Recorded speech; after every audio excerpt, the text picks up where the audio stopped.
আমাদের নেতা জনাব তারেক রহমান যেদিন বাংলাদেশে আসার ঘোষণা দিয়েছেন ওই দিন থেকেই নির্বাচনী মাঠে যে অস্থিতিশীলতা ছিল সেটা অনেক দূর কাটা শুরু হয়েছিল। যেদিন উনি নেমেছেন ওই দিন থেকে সকল ধরনের অস্থিতিশীলতা অনিশ্চয়তা কেটে গেছে। আলহামদুলিল্লাহ দেশ নির্বাচনের দিকে যাচ্ছে এবং সুষ্ঠু একটি সুন্দর নির্বাচন হবে ফেব্রুয়ারি 12 তারিখে আমরা বিশ্বাস করি। আমরা গণতান্ত্রিক প্রক্রিয়া বিশ্বাস করি এবং আমরা নির্বাচনী আইনের প্রতি অত্যন্ত শ্রদ্ধাশীল। যে কারণে আপনারা খেয়াল করেছেন আমি শুধুমাত্র 5 জন নিয়েই কিন্তু আজকে মনোনয়ন জমা দিয়েছি, কারণ আমি একটি দৃষ্টান্ত স্থাপন করেছি আমাদের নেতার নির্দেশে যে নির্বাচন কমিশনের সকল আইন মেনেই বাংলাদেশ জাতীয়তাবাদী দলের সকল প্রার্থী আমরা নির্বাচন পরিচালনা করতে চাই, নির্বাচনে অংশগ্রহণ করতে চাই। দ্বিতীয়ত বাংলাদেশের এই যে বর্তমান প্রেক্ষাপট, এই প্রেক্ষাপট স্থিতিশীল করার পিছনে অন্যতম যিনি ভূমিকা রেখেছেন উনি হচ্ছেন বাংলাদেশ জাতীয়তাবাদী দলের ভারপ্রাপ্ত চেয়ারম্যান জনাব তারেক রহমান। এবং তারেক রহমান গতকাল ভোটার হয়েছেন, উনি ইনশাআল্লাহ নির্বাচনে অংশগ্রহণ করছেন। এটা যখন নিশ্চয়তা সাংবাদিকবৃন্দ ভাইরাও পেয়েছে, দেশের মানুষও পেয়েছে, এখন আমার মনে হয় সর্বক্ষেত্রে একটি স্বস্তি এসেছে এবং একটি আস্থা এসেছে যে ইনশাআল্লাহ 12 ফেব্রুয়ারি বাংলাদেশের নির্বাচন হবেই হবে বলে আমি মনে করি। ইনশাআল্লাহ টানা তৃতীয়বার অর্জন করেছে দেশের সেরা সুপার ব্র্যান্ড স্বীকৃতি বসুন্ধরা টিস্যু। ইনশাআল্লাহ এগুলো রাজনৈতিক রেটরিক, এগুলো এত বড় একটা দলে থাকবেই।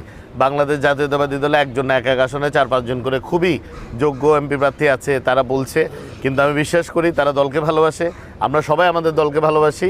এই যে আজকে সাবমিশন হয়ে গেছে, এখন যখন বুঝে যাবে যে চূড়ান্ত, সবাই একসাথে মিলে কাজ করবে ধানের শীষের জন্য, এটা আমি অন্তর থেকে বিশ্বাস করি এবং এটা আমাদেরও বিশ্বাস। আপনার আসলে 2 জন নিয়েছে আপনার দলে, তাদের সাথে আপনার কথা হয়েছে কিনা কিংবা? ওনাদের সাথে তো আমি কথা বলার বারবার চেষ্টা করেছি, আমরা এখনও ওই নেতৃবৃন্দকে নিয়ে ওনাদের সাথে দেখা করব। আমি বিশ্বাস করি আসলে প্রতিযোগিতা তো থাকবেই, ওনারা নিয়েছেন, হয়তো একটা আশা ছিল যে শেষ পর্যন্ত যে অনেকগুলোই তো পরিবর্তন হয়েছে, তো যেহেতু হয়নি আমি বিশ্বাস করি ওনারা সকলেই আমাদের সাথে একসাথে কাজ করবেন, ধানের শীষকে জিতানোর জন্য চেষ্টা করবেন এবং পার্টির জন্য, পার্টির নেতৃত্বের প্রতি ওনারা অনুগত থাকবেন বলে আমি দৃঢ়ভাবে বিশ্বাস করি। আমি মনে করি না কেউ এই হাটাজারি থেকে স্বতন্ত্র নির্বাচন করবে আমাদের দলের থেকে। দলীয় আমাদের যে ইস্তেহার সেটা তো অবশ্যই আছে, কিন্তু স্থানীয়ভাবে আমরা প্রতিটি ওয়ার্ডে আমাদের টিম কাজ করছে, প্রতিটি ইউনিয়নের ওয়ার্ডে, আমি ওয়ার্ড বলতে পৌরসভার ওয়ার্ড না, পৌরসভায় কাজ করছে। আমাদের স্থানীয় সমস্যা নিয়ে আমরা একটি স্থানীয় ইস্তেহারও ওই যেটা কেন্দ্রীয় ইস্তেহার আছে সেটার পাশাপাশি দেওয়ার চেষ্টা করব। শুধু ইস্তেহার দেয়া না, যেটা আমাদের নেতা বলেছেন যে হি হ্যাজ এ প্ল্যান, তো আমরা সেই পরিকল্পনা এবং সেই পরিকল্পনা কীভাবে বাস্তবায়ন করা যাবে স্থানীয়ভাবে সে ব্যাপারেও একদম সুস্পষ্ট কিছু আমাদের পরামর্শ এবং আমাদের কিছু আইডিয়া আমরা হাটাজারি পাইজিদের জনসাধারণের সামনে আমরা তুলে ধরবো।